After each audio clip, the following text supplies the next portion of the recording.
പ്രവാസി ലോകത്തേക്ക് പോയ പിതാവിനോട് മകൻ പറഞ്ഞ ഒരു സ്വപ്നം എന്താണെന്നറിയോ? എന്റെ റിസൾട്ട് വരുമ്പോ, എന്റെ 10ാം ക്ലാസ്സിന്റെ റിസൾട്ട് വരുമ്പോ എനിക്ക് നല്ലൊരു ഐഫോൺ വാങ്ങിച്ചു തരണേ. ഉപ്പ വന്നപ്പോ ആ പെട്ടിയിൽ ഉപ്പയുടെ മോന് സന്തോഷത്തോടു കൂടി ആഗ്രഹിച്ചു വെച്ച ഒരു ഐഫോൺ ഉണ്ടായിരുന്നു.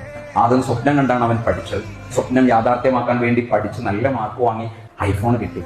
ആ ഐഫോണോട് ഒരുപാട് ഫോട്ടോ എടുത്തു.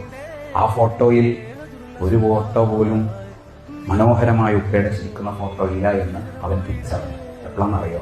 പ്രവാസി ലോകത്തേക്ക് മടങ്ങിപ്പോകുന്നതിന് മുമ്പ് ഒരു ഓപ്പറേഷനിൽ ആ കുട്ടിയുടെ പിതാവ് ഉപ്പ മരണപ്പെട്ടപ്പോൾ ആ കുട്ടിയോട് പത്രത്തിൽ കൊടുക്കാൻ വേണ്ടി ഒരു ഫോട്ടോ ചോദിക്കുകയാണ്. 3000-4000 ഗാലറിയിൽ ഫോട്ടോസ് ഉണ്ട്.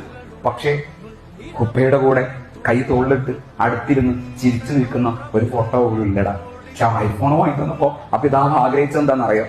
എന്റെ മോൻ എന്റെ സ്വപ്നം നേടിയെടുത്തതിന്റെ പിന്നാലെ പോയപ്പോ വലിയ പ്രതീക്ഷ ഉണ്ടായിരുന്നു. സത്യത്തിൽ മക്കളെ, നിങ്ങൾ തിരിച്ചറിഞ്ഞിട്ടുണ്ടോ നിങ്ങളുടെ പിതാവ്? നിങ്ങൾ അറിയേണ്ടതാണ് നിങ്ങളുടെ ഉപ്പയെ. നിങ്ങളുടെ ഉപ്പ ഏത് മേഖലയിലാണ് ജോലി ചെയ്യുന്നത് എന്ന് അറിഞ്ഞിട്ടുണ്ടോ? അറിയണടോ, നമ്മുടെ ഉപ്പ, നമ്മുടെ പിതാവ് എന്ത് ജോലിയാണ് ചെയ്യുന്നത്. നട്ടുച്ച വെയില നേരത്ത് അവരിങ്ങനെ അധ്വാനിച്ച് വലിയ കോൺക്രീറ്റ് കെട്ടിടത്തിന്റെ മുകളിൽ സൂര്യൻ ഉദിച്ചു നിൽക്കുന്ന, കത്തിച്ചൊലിക്കുന്ന സൂര്യന്റെ താഴെ അവർ ജോലി ചെയ്യുന്നതല്ലേ. അവിടേക്ക് നമ്മൾ ഒരു ദിവസം ഒന്ന് സഞ്ചരിച്ചു നോക്ക്. ആ ഉപ്പ ചെയ്യുന്ന ജോലി ഒന്ന് കണ്ടു നോക്ക്. നിങ്ങളുടെ കണ്ണുകൾ കലങ്ങും.